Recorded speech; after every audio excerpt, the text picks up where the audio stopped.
కావాలి అని ఏర్పాటు జరిగినప్పుడు చాలా క్లియర్గా పోలీస్ డిపార్ట్మెంట్ వాళ్ళు చెప్పారు.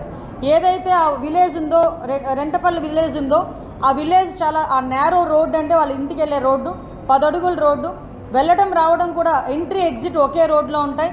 కాబట్టి ఒక Z+ సెక్యూరిటీ అనే వ్యక్తికి మేము సెక్యూరిటీ ఇచ్చేటప్పుడు మీరు ఎక్కువ మందిని మొబిలైజ్ చేసి తీసుకొచ్చినప్పుడు 30,000-40,000 మందిని తీసుకొచ్చేటప్పుడు ఇబ్బంది కలుగుతుంది. సో అటువంటి సందర్భంలో మేము కొంచెం ఇబ్బంది పడతాం. కాబట్టి మీరు అన్ని వెహికల్స్ కాదు, మీ క్యాన్వాయ్తో పాటు ఒక 3 వెహికల్స్ ప్లస్ ఒక 100 మంది మీరు నిజంగా అతన్ని పరామర్శించాలనుకుంటే ఈ రకంగా పరామర్శించండి అని ఎస్పీ గారు, సాక్షాత్ ఎస్పీ పల్నాడు ప్రెస్ మీట్ పెట్టారు. వాళ్ళకి నోటీసులు కూడా ఇచ్చున్నారు. చుట్టుపక్కల కాన్స్టిట్యున్సీస్ నుంచి ఇప్పుడు నరసరావుపేట, గుంటూరు, మాచర్ల ఇటువంటి నియోజకవర్గాల నుంచి, పల్నాడు ఇటువంటి నియోజకవర్గాలన్నిటి నుంచి కూడా మొబిలైజ్ చేయడానికి ప్రయత్నం చేస్తున్నారన్న సంగతి రిపోర్ట్స్ వచ్చి వాళ్ళందరినీ కూడా రిక్వెస్ట్ చేసుకున్నారు. ఇలా ఇబ్బందులు కలుగుతాయని చాలా క్లియర్గా చెప్పారు. అయినప్పటికీ కూడా అతను స్టార్ట్ అవ్వడం ఇంచుమించుగా ఒక 10:30 ఆ టైంకి స్టార్ట్ అయితే ఎత్తి కొడితే 80 కిలోమీటర్లు, ఒక 2 hours వేసుకున్న 2 hours అవుతుంది. కానీ ఆ విలేజ్ వెళ్ళేదానికి కావాలని దారి పొడుగున వాళ్ళ కార్యకర్తల్ని పెట్టుకొని, అంటే అతని బల నిరూపణకి చూసుకోవడానికి దాని మధ్యలో ఒక ఫ్లెక్సెస్ కూడా, ఆ ఫ్లెక్సెస్ కూడా మీరు ఒకసారి అబ్జర్వ్ చేస్తే ఒకడు పెడతాడు రపా కోసేస్తామంటాడు, ఒకడు ఫ్లెక్సీ పట్టుకుంటాడు, ఒకడు ఇంకోటి అంటాడు పల్నాడు నుంచి స్టార్ట్ అవుతుంది రాజారెడ్డి రాజ్యాంగం అని చెప్పి ఒకడు పట్టుకుంటాడు, ఇంకొకడు వచ్చి మాట్లాడతాడు ఈ రోజుతో మీకు అయిపోయింది, మాకు టైం వస్తుంది, మేము నరికేస్తామంటాడు ఇంకొకడు. అంటే ఇలాంటి ప్లేకార్డ్స్తోని ఒక రకంగా చెప్పాలంటే రెచ్చగొడుతూ, జనాల్ని రెచ్చగొడుతూ వాళ్ళ తాలూకా ఆ ర్యాలీ ఎలా జరిగిందో మీరు అందరూ కూడా చూశారు. అరౌండ్ 3:30కి ఇంచుమించుగా అక్కడికి రీచ్ అయ్యే పరిస్థితి కనిపించింది. అంటే నేను ఇక్కడ ఏమంటానంటే ఇక్కడ చాలా యాంగిల్స్ నుంచి మనం ఆలోచించాలండి. జగన్మోహన్ అదే పరిస్థితుల్లో మనకి గుంటూరు జిల్లాకి సంబంధించి మనకి పత్తిపాడు కాన్స్టిట్యున్సీకి సంబంధించిన సింగయ్య అని ఒక వ్యక్తి, అతను ప్లంబర్, అతని వ్యక్తి జగన్మోహన్ రెడ్డి వాళ్ళ పార్టీ కార్యకర్త, సింపథైజర్. అతను ఆ ర్యాలీలో పాల్గొని ఒక వెహికల్ హిట్ ఇచ్చేస్తే ఆ వెహికల్ కూడా ఆపలేదు సరికదా, అతన్ని పక్కకి లాగేసే పరిస్థితి.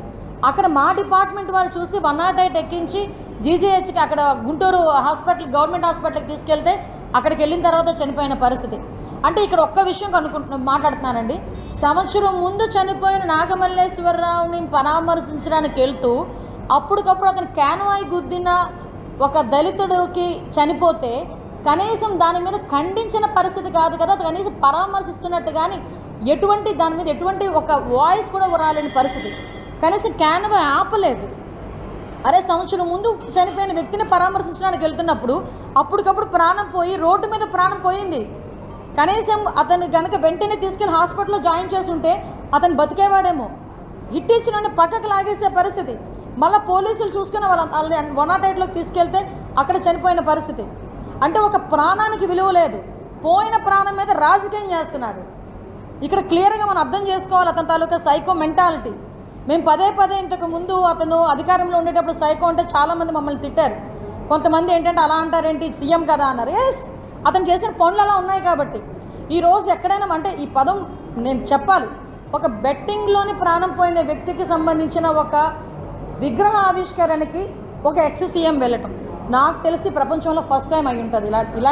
ఇలాంటి సంఘటన ప్రపంచంలోనే ఫస్ట్ టైం అయి ఉంటుంది.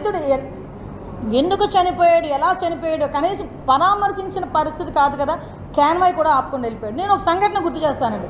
కందుకూరులో ఇలాంటి సంఘటనే మేము ప్రతిపక్షంలో ఉన్నప్పుడు జరిగితే, ఒక స్టాంపేడ్ జరిగితే ఇమీడియట్గా మీటింగ్ ఆపేసి ఆ కుటుంబాలందరినీ పరామర్శించుకొని వాళ్ళకి ఎక్స్గ్రేషియా ఇచ్చి, ఆ పార్టీ తరపున ఎక్స్గ్రేషియా ఇచ్చి మళ్ళీ మీటింగ్ అక్కడ పెట్టకుండా నెక్స్ట్ కావలికి మీటింగ్ వెళ్ళిన పరిస్థితి కూడా మనకు తెలుసు.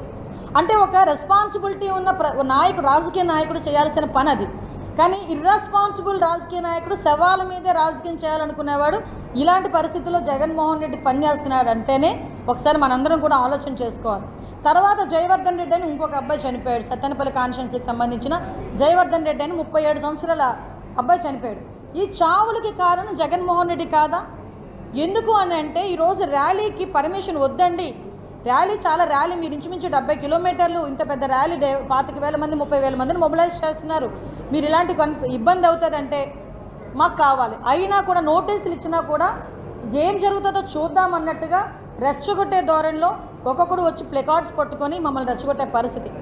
అయినప్పటికీ కూడా ఈరోజు పోలీసులు చాలా శాంతియుతంగా వాళ్ళ పని వాళ్ళు కానిచ్చుకొని ఒక Z+ సెక్యూరిటీ ఉన్న వ్యక్తికి మేము ఇలాంటి పొజిషన్లో మేము సెక్యూరిటీ ఇవ్వలేమని చెప్పినా కూడా అతను వినకుండా బయటకు వచ్చి సంవత్సరం క్రితం చనిపోయిన వ్యక్తిని ఈ రోజు వరకు పరామర్శించడానికి టైం లేదా అండి? అంటే ఈరోజు ఏదో రకంగా బయటకు వచ్చి ఒక శాంతి భద్రతలకు విఘాతం కలిగించాలని ఒక సైకో మెంటాలిటీతో ఒక నేరస్తుడి రాజకీయ ముసుగులో ఉన్న ఒక నేరస్తుడు చేస్తున్న కుట్రగా మనం భావించుకునే పరిస్థితి ఈరోజు కనిపిస్తూ ఉంది. మీరు అబ్జర్వ్ చేసుకుంటే ఈరోజు విశాఖపట్నం వైపు ప్రపంచం అంతా చూసే పరిస్థితి. జూన్ 21న ఇంటర్నేషనల్ యోగా డేకి గౌరవ ప్రధానమంత్రి గారు కూడా ఇక్కడికి వస్తూ ఉంటే ఈ రాష్ట్రంలో ఏదో జరుగుతుంది అని చెప్పి ఒకటి బయటికి క్రియేట్ చేయడానికి ఈరోజు అతను చేస్తున్న పరిస్థితిగా నేనైతే భావించాను. ఎందుకంటే మీకు అతని తాలూకా నైజం అలాంటిది.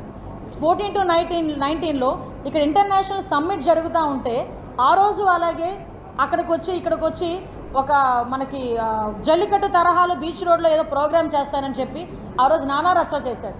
మీరందరూ కూడా ఆ రోజు మీకు గుర్తుపెట్టుకోవాలి.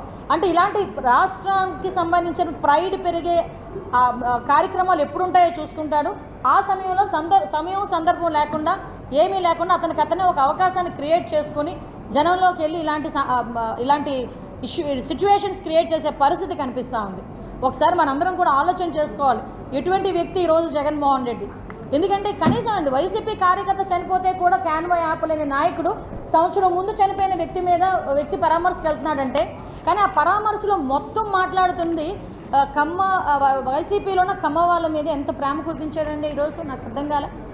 అరే ఆ రోజు మరి ఎంతమందిని నువ్వు జైల్లో పెట్టించావు? దూల్పాల్ నరేంద్ర గారు, దేవినేని ఉమామహేశ్వరరావు గారు ఇలాంటి వాళ్ళని చూసుకుంటే ఎంతమంది మీద కక్ష సాధించావు?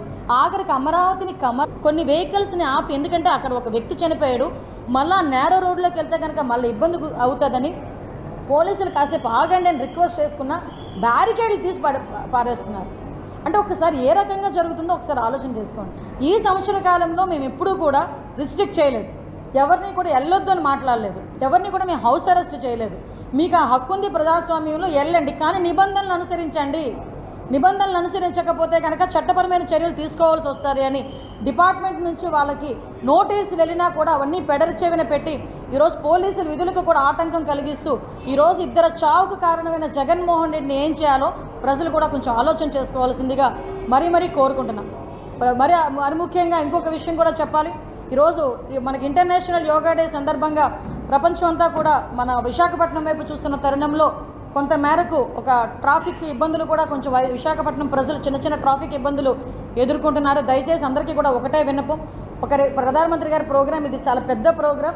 ఈ ప్రోగ్రాంలో మ్యాక్సిమం ట్రాఫిక్ ఇబ్బంది లేకుండా చూసుకునే బాధ్యత కూడా పోలీస్ డిపార్ట్మెంట్ వాళ్ళు, ట్రాఫిక్ వాళ్ళు చూసుకుంటున్నారు. ఎక్కడైనా చిన్న అసౌకర్యాలు ఉంటే కొంచెం దానికి నేనేమంటానంటే ఆ అసౌకర్యాలు లేకుండా చూసుకునే బాధ్యత మేము తీసుకుంటాం. ప్రజలు కూడా సహకరించాల్సిందిగా కోరుకుంటున్నాం.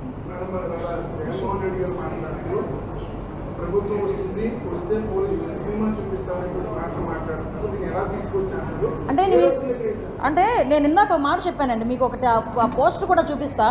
అతని మాటలకి అతని తాలూకా కార్యకర్తల తాలూకా బిహేవియర్స్కి ఎంత కోఇన్సిడెన్స్ ఉంటుందంటే, ఇది ఒకటి పెట్టాడండి, ప్లకార్డ్ పట్టుకున్నాడు.